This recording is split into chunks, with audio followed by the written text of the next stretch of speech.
Coraline.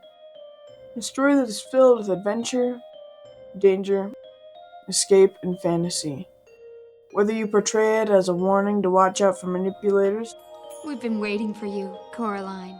to feature on dragons, or, just as a movie and enjoy watching it, like I do, Get a grip, soldier! or works for you. Because I'm going to solve one of the biggest cases I've Finally, solved.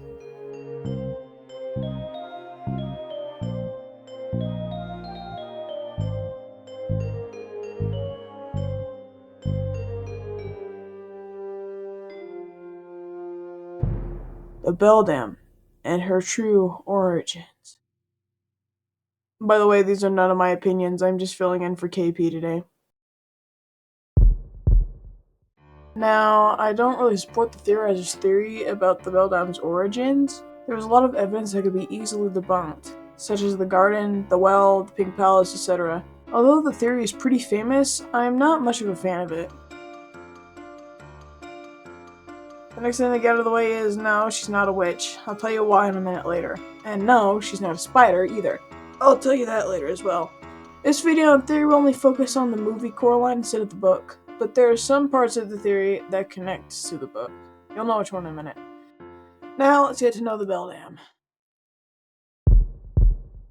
The Beldam's insect side is always confusing. They always try to align her with only one insect instead of many. Only the spider, because of the reference of a spiderweb. What the hell? No, I won't drop the idea that she's a spider. Appearance-wise, no. But behavior-wise? She's able to navigate very well without her button eyes. They're using her other senses like a spider does. I remember seeing a TikTok post that someone compared her with a spider that creates puppets to lure and prey. I can't remember exactly what it was, so we're going with the cyclosis spider. They create fake spiders and puppeteer them to fool their predator.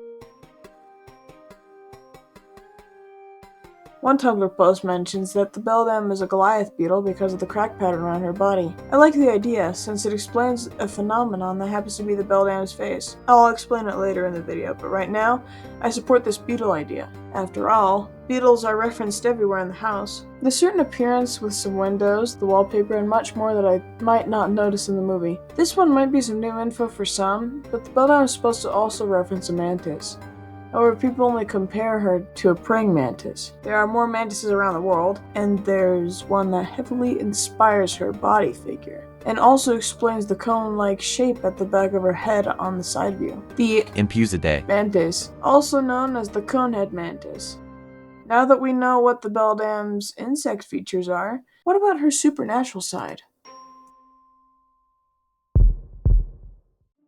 Her powers are also confusing because of a lot of yet vague information about her abilities. She's a shapeshifter and yet a time manipulator. That's disgusting.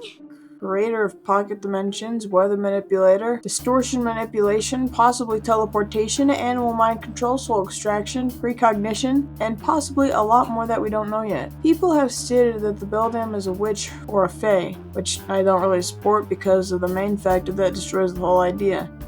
The key. If you don't know, a lot of skeleton keys were made of iron. Old iron keys rust to pure black, hence why the key is black. Why mention the key being made of iron? In folklore, iron harms fays and witches, especially cold iron. And the key is cold iron, according to the book. So she couldn't be a witch. She's something else. Perhaps a sorceress? A sorceress in folklore does magic for evil intentions. Is sometimes called a witch due to the similarities they have, but they are not the same. But that's just the magical ability she has. Let's look more on her appearance. It's skeletal. But have you noticed something else? The gun wound on her. Her being able to move parts of her body when they're separated from another. And what's inside her mind? Nothing! That could mean only one thing. She's the undead. Unfortunately, though, we can't tie it down to one specific undead species in folklore, but she's the undead. That's all we know. Now that we know what the Beldam is, we can finally make up a rough idea on the Beldam's origins. The Beldam, that wasn't her real name, did her sorcery and witchcraft around the well. One day, people figured out who the sorceress was and needed to kill them before any more damage could happen. Someone, either an executor or hunter, shot the Beldam. In the afterlife, the Beldam ends up making a deal with an otherworldly being and comes back as the undead. She ends up in the empty canvas of the other world, and she decides to have the Pink Palace as the center of the whole place, becoming the core of her power. Somewhere in between, she gets to know more sorcery she couldn't do before, and obtains rats to spy on the real world. However, the world that was once her core when she was alive is now taken by Fays. She tries to get it back forcefully, causing her to lose her eyes. With this, she replaces them with button eyes instead, using all of her magic that she can. She tries to keep herself together. This causes her needing energy, and she knows exactly how to get it. So, that's all I got. I've done a lot of research for this, and I'm glad I got a theory that I'm satisfied with. Hope you enjoyed the video and let me know your thoughts on this story. Au revoir, and take care.